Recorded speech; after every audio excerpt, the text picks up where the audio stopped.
Mga si PR. Feeling mo ba yan. kanina, ma'am, binabanatan ka or medyo mas mabait sila sa'yo this time?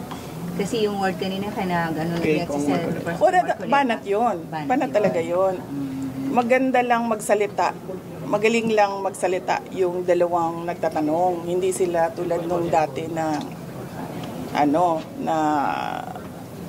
paano bang description ng paano yung mga it was just more tame this time.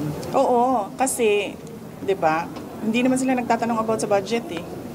Nagtatanong sila about sa confidential funds at sa travel. Eh sinabi ko na nga wala naman akong kinuhang pera ng gobyerno para bumili ng ticket, humingi para sa hotel, para sa representation per dime, wala naman akong kinuha sa gobyerno eh.